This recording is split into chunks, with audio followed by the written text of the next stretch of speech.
Hello friends. Welcome to Zero Studio. Today we will talk about the 2019 film The Other Lamb. At the beginning of the film, we see a group of girls sitting by a waterfall, doing household chores near a cabin in the woods. The main character, Selah, gazes into the forest and notices a portrait painted on a tree. In the evening, she and the other girls have dinner together with their mentor, whom they call the shepherd. Of them is either his wife or daughter. After a communal prayer, the shepherd chooses one of his wives to spend the night with him. In the morning, the girls listen to his sermons with gratitude. The shepherd performs a special ritual. Selah spends time with him in the woods and asks about his first meeting with her mother, but he avoids answering. A girl named Eliza shares memories of her first encounter with the shepherd, but Selah warns her against such discussions. This leads to a conflict with the other women, whom they call sisters. Later, Selah visits a remote place in the forest where two women are staying as part of their penance. One of them, Sarah, tells Selah that things will soon change. That evening, Selah witnesses the shepherd spending the night with one of his wives. The next day, the women prepare her for a special ceremony. Selah spends time alone on a hill, and later she is assigned to help deliver a lamb. At night, she tries to hide the incident but eventually confesses that she fell asleep while watching over the lamb, leading to its death. The wives report this to the shepherd, and he expresses his disappointment. The next day, Selah observes a ram behaving aggressively, but she shows no fear. That night, a sheriff arrives at their camp and orders them to leave.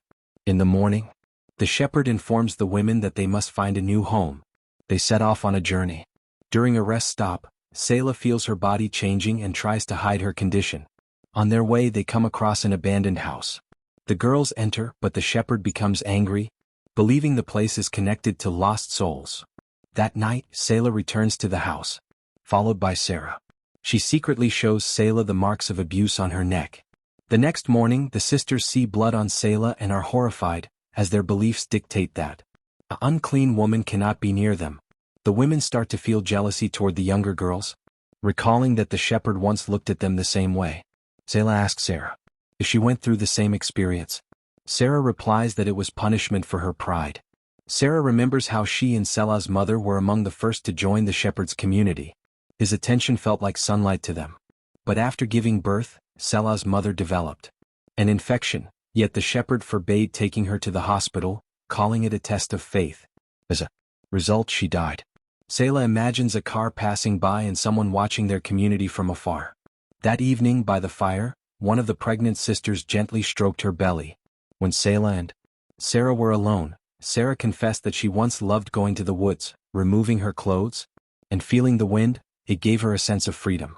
She had been in the community for so long that she was now afraid to change anything. In the next scene, the shepherd demonstrates his cruelty toward Sarah, asserting his power. The other girls begin to wonder why Selah spends so much time with a woman who is in isolation. During their journey, the shepherd tells Selah that Sarah is useless. Suddenly, one of the women goes into labor. It panics, not wanting to give birth under such conditions. The others try to calm her and help her deliver the baby by the stream. However, she does not survive childbirth. As they prepare her body for cremation, her young daughter refuses to leave her side. The shepherd harshly pushes the child away. Sarah begins to accuse him and calls him by his real name, Michael. He silently sets the funeral pyre on fire. The women perform a ritual chant. As they continue their journey, Sarah confesses to Selah that the shepherd wanted to abandon the newborn. She pleads with Selah to stay strong and save the baby. When one of the girls notices something ahead, the shepherd harshly punishes her, publicly humiliating her. He reminds everyone of the importance of faith. Later, Selah approaches the humiliated girl and tells her that the shepherd had no right to treat her that way. Finally, they settle in a new place that Michael calls paradise on earth. Life in the community returns to its usual rhythm. By the lake, the shepherd conducts a purification ritual, submerging the women in water.